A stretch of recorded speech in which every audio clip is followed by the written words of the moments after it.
Uma frase para que a gente possa refletir na noite de hoje e que a gente possa refletir sempre nas nossas vidas.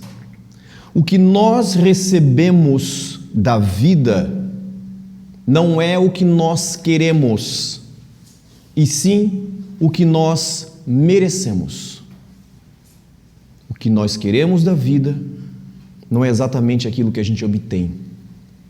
Depende de mérito. E essa questão está muito clara no capítulo 25 do Evangelho, que fala sobre a nossa necessidade de recorrer ao Pai, recorrer ao alto para buscar o auxílio, para buscar o socorro, para buscar o alívio para as nossas dores, a solução para os nossos problemas. Quando a coisa aperta, a gente busca Deus e a gente pede, é natural, é da criatura humana buscar, pedir a Deus no momento de suplício, no momento de dor. E esse capítulo muito consolador nos mostra: buscai e achareis, ajuda-te a ti mesmo, que o céu te ajudará. Pedi e se vos dará, buscai e achareis, batei a porta e se vos abrirá, porquanto quem pede recebe, e quem procura acha, e aquele que bata a porta abrir-se-á. Qual homem dentre vós que dá uma pedra ao filho que lhe pede um pão? Ou, se pedir um peixe, dar-lhe-á uma serpente? Ora, se sendo maus como sois, sabeis dar boas coisas aos vossos filhos, não é lógico que com mais forte razão vosso Pai que está nos céus dê os bens verdadeiros aos que lhos pedirem? E aí os espíritos complementam: do ponto de vista terreno, a máxima buscai e achareis é análoga, é semelhante a esta outra: ajuda-te a ti mesmo, que o céu te ajudará. É natural que nós tenhamos o nosso hábito da prece, o nosso hábito de pedir a Deus qualquer que seja a solução para as nossas dores e problemas, aflições, sofrimentos. É da natureza humana pedir, principalmente quando nós nos vemos sem solução, quando o coração está apertado, quando as circunstâncias financeiras estão difíceis, quando o corpo padece, quando aquele ente querido sofre, quando sofremos por problemas amorosos, problemas familiares. Todos nós sofremos esses problemas de toda ordem. Então, é natural que tenhamos estas oscilações durante a vida, momentos mais tranquilos, momentos mais turbulentos. E nestas horas turbulentas é que recorremos a Deus. São várias as circunstâncias que nos fazem pedir a Deus alguma coisa. Nas orações, muito provavelmente, quem tem o hábito da oração diária, por exemplo, noturna, é o de pedir alguma coisa. O agradecimento, às vezes, está presente, mas o nosso pedicho, ele é mais constante. A grande questão é, para tudo o que nós almejamos nessa vida, e a gente pode colocar dois fatores: nós almejamos coisas para a nossa felicidade, nós almejamos conquistar coisas, do ponto de vista do conforto material, queremos estar bem, é natural, é da lei do progresso, e nós queremos sair de dores, nós queremos alívio para as nossas dores. Quando a gente está mergulhado naquele sofrimento, tudo que a gente quer é passar por aquilo, sair daquilo, e de preferência não passar por aquilo de novo.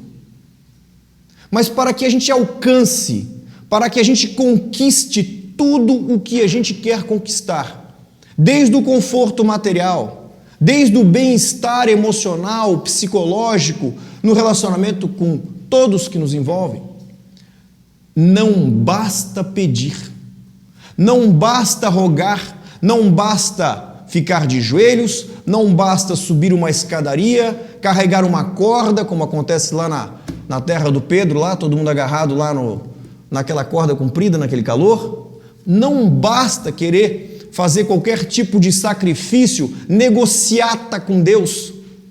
Meu Deus, se eu conseguir isso, eu prometo, como se Deus precisasse dos nossos favores. É uma visão muito limitada, é uma psicologia muito infantil essa nossa, querer trocar um benefício que Deus pode nos conceder por um ato meu de esforço. Todo o esforço que eu faço para melhorar não é para Deus, é para mim mesmo. Só há um beneficiado na minha mudança, eu mesmo. Então não basta pedir.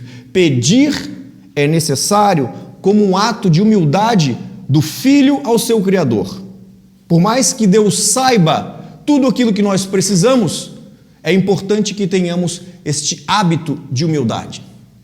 Agora, a conquista daquilo que nós buscamos depende unicamente de 2 fatores. Por isso que o Evangelho fala a seguinte questão: caminharás, toparás com pedras, afasta-as tu mesmo. Como quem diz, os obstáculos serão colocados no nosso caminho.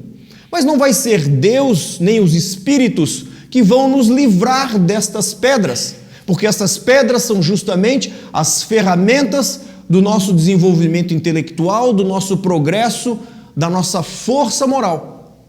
Porque se ninguém faz esforço, se os Espíritos fazem esforços por nós, se Deus faz esforço por nós, não temos evolução. Seria uma coisa inútil.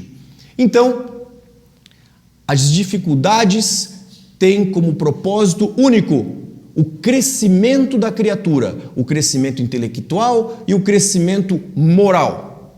E para que a gente conquiste, como eu disse antes, 2 fatores são fundamentais.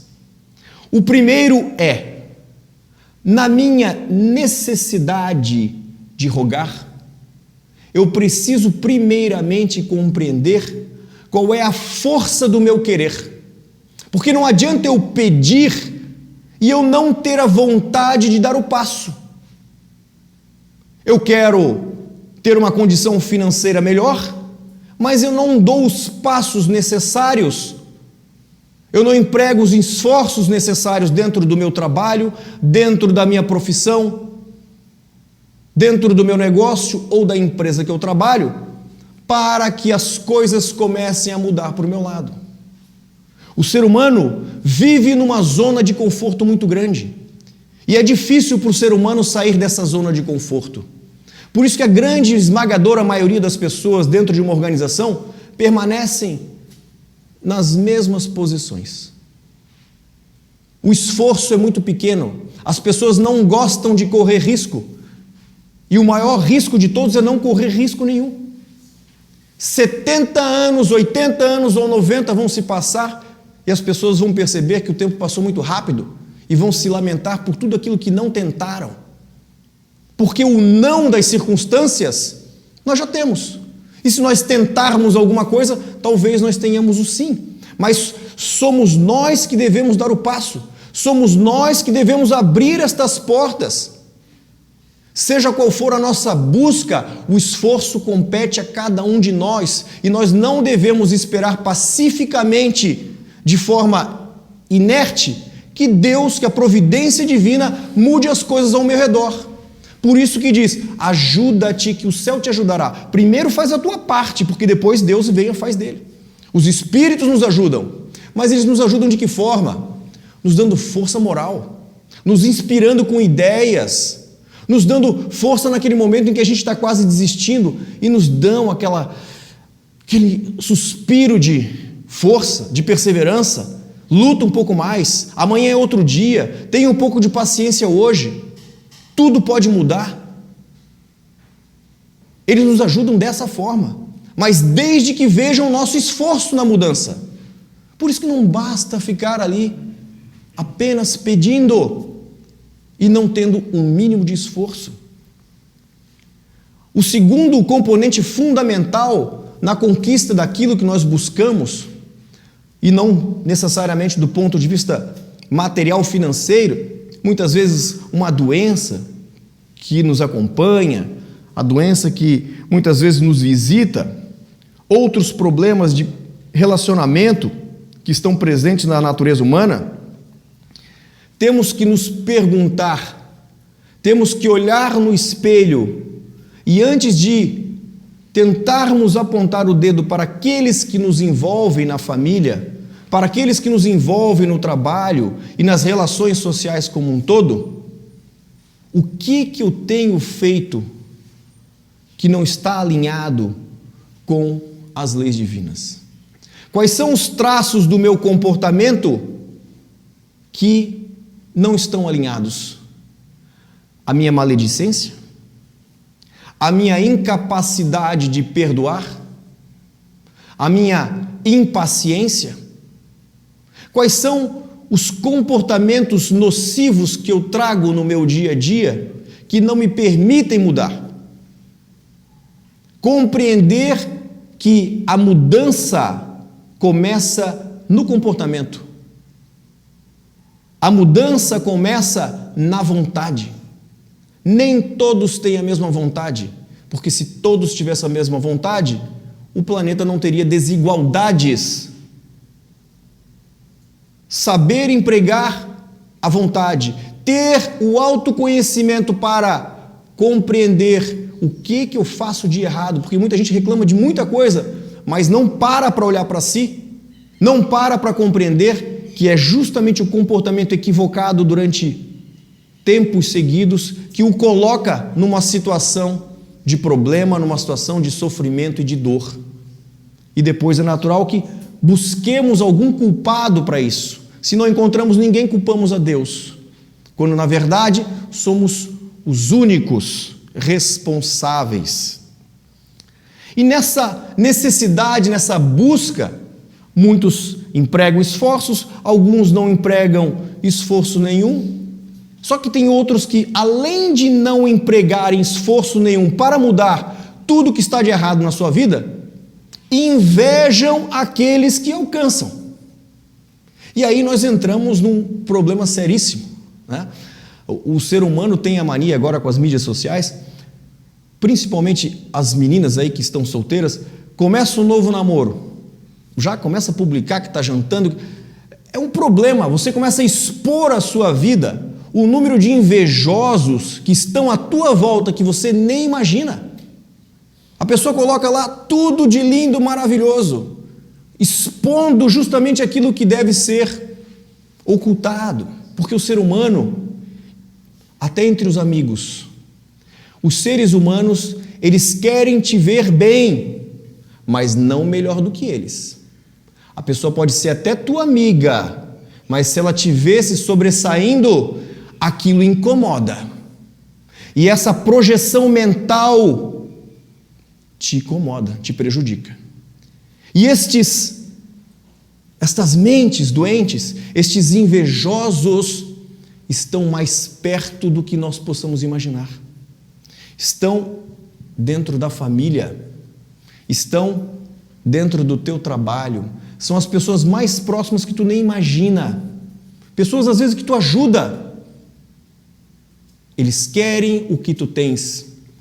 Se tu tens um bom casamento, eles querem o teu marido, eles querem a tua mulher, eles querem o teu apartamento. O teu crescimento incomoda. São aqueles que não lutam. E aí muitos cometem ainda o equívoco de se utilizarem dos espíritos para tentarem conseguir o que o outro tem.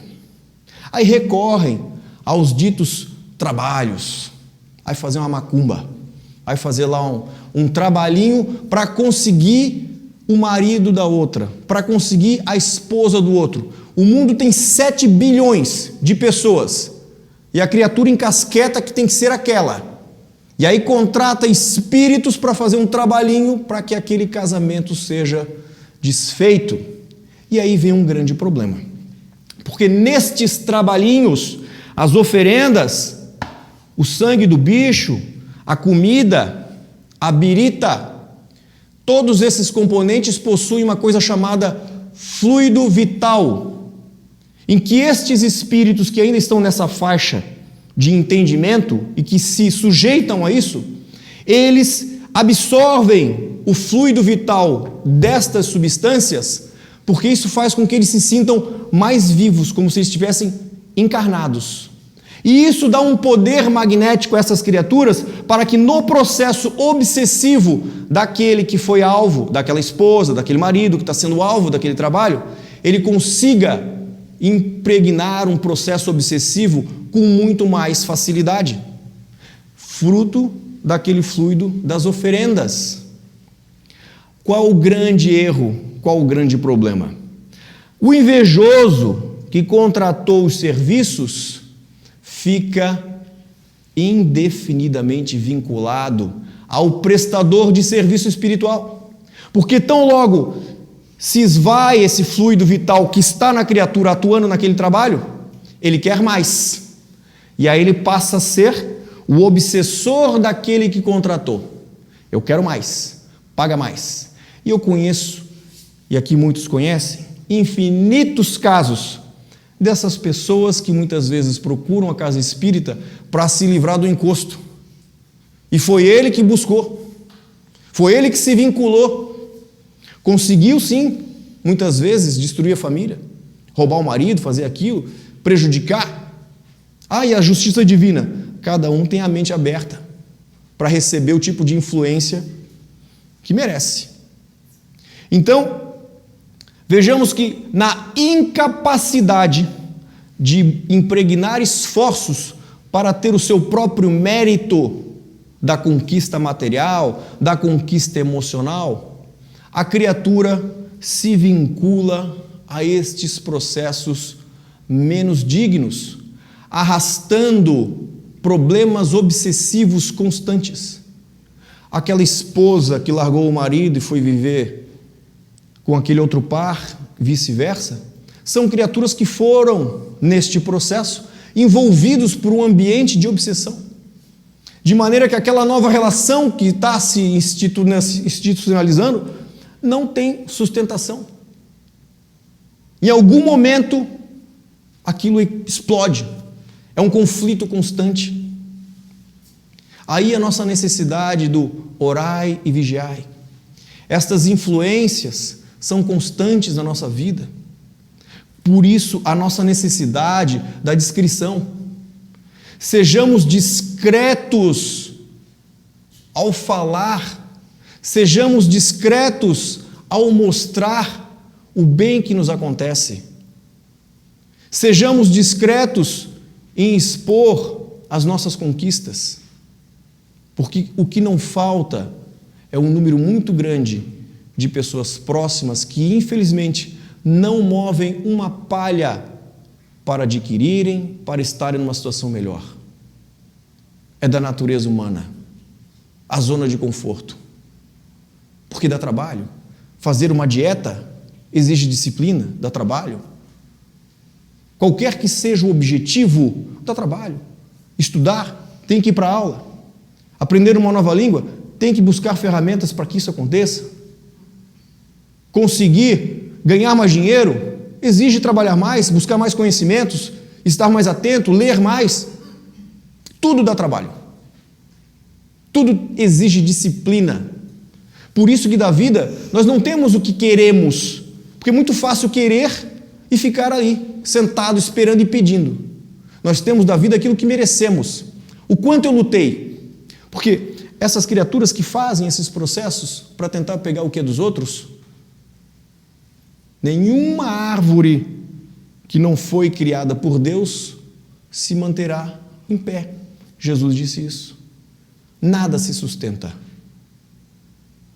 Nós temos toda a possibilidade do mundo e todo o potencial do mundo para termos o que quisermos, sermos o que quisermos nessa única oportunidade aqui. O problema é que a nossa mente nos limita. Aquele pastor Cláudio, esses dias eu recebi um vídeo muito legal dele, que falava dessa questão das pessoas que querem fazer as coisas, mas muitas vezes, eu acho que eu não consigo, eu acho que eu não tenho essa força, eu acho que não vai dar, que já perdem de largada. E ele fala que numa festa de São João tinha aquele famoso pau de sebo com R$500 lá em cima, que todos tentavam, subiam, ninguém conseguia, 50 tentaram, ninguém conseguia. Chegou um menininho lá, pequenininho, foi se esforçando para cada 3 metros que subia, descia 2, foi, pegou R$500, todo mundo aplaudiu e foi para casa, feliz da vida. E o repórter queria entrevistar o menino, mas como é que ele conseguiu aquilo? E o pai dele disse assim, não vai dar porque ele é muito tímido. Não, mas eu preciso falar com ele. Não vai dar por um motivo, ele é surdo. A criança não escutou nada de ninguém, que tu não pode, que tu não consegue, que tu não vai conseguir, que tu não vai fazer. Ele foi pela força dele, pela intuição dele. Acho que eu vou conseguir. E aí entra um capítulo específico no Evangelho que fala só sobre o poder da fé. E mostra para nós de forma muito clara que a fé raciocinada, que não é aquela fé cega, diz o seguinte, que quem tem fé em Deus, que quem acredita fervorosamente, adquire condições magnéticas para afastar todos os tipos de obstáculos e alcançar o seu objetivo. E ainda fala mais, fala da fé humana e da fé divina, deixando de maneira clara que nós temos o poder da atração. Se eu penso que eu vou ficar doente, eu fico doente. Se eu penso só em saúde, que eu estou bem, que eu estou sempre bem, a minha mente projeta nas minhas células tudo o que eu preciso de imunidade. Se eu estabeleço na minha mente uma meta material, profissional, seja o que for, e eu tenho persistência e convicção, de alguma forma eu visualizo a minha vitória lá na frente, e apesar dos obstáculos, junto com a minha fé divina, eu alcanço.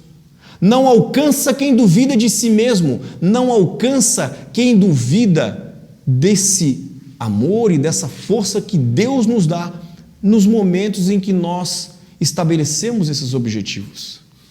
Crer em si, crer em Deus, estar alinhado no nosso comportamento com as leis divinas, buscar sim, mas buscar o que é certo, não buscar o que é dos outros.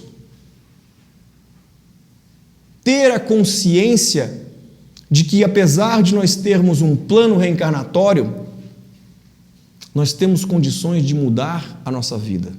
Nós temos condições de não sermos essa boiada que é empurrada e que se acomoda e que segue o que os outros estão fazendo, eles vão lá e fazem igual. Nós temos condições de assumir as rédeas da nossa vida, não importa quantos anos nós possamos ter, porque existe uma diferença muito grande em estar velho e estar idoso. Estar idoso, os anos passaram, mas a mente pode estar jovem, e pode ter uma criatura de 15 anos que é extremamente velho pela sua cabeça, não aceita novas ideias, tem um mundo fechado na sua cabeça. Ter a consciência de que nós temos um manancial de potencialidades na nossa vida, nos permite viver com saúde, com sabedoria, com alegria e com convicção de que todos os problemas são ferramentas para o nosso crescimento. E tudo passa. Só que Deus está conosco em todos os momentos, nos momentos bons e naqueles momentos ruins. Não fomos abandonados. São os momentos em que mais somos envolvidos por esses espíritos. Mas temos que ter fé, a convicção de que tudo aqui passa muito rápido. Que são 70 anos, 80, nada. Eu olho para trás, meu filho já tem 20, parece que foi ontem que ele era um bebê. Hoje é um homão de 1,90 m. Então, usemos esse tempo precioso. Não deixemos para acontecer o que acontece com os espíritos quando chegam, na sua maioria, no mundo espiritual.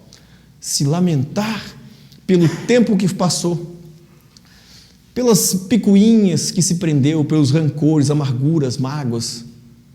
Quanta coisa eu poderia ter realizado, podia ter ousado mais, podia ter tido mais coragem. Tentar, se esforçar. Então, a doutrina espírita, ela, de uma forma muito consoladora, nos mostra isso. Buscai e achareis, batei a porta e ela se vos abrirá. Temos que saber pedir, mas acima de tudo, temos que ter o mérito do nosso esforço e da nossa fé para podermos conquistar. Esse poder existe dentro de nós, basta a gente crer de forma raciocinada, que tudo isso é possível e a gente alcança. Obrigado pela paciência de vocês.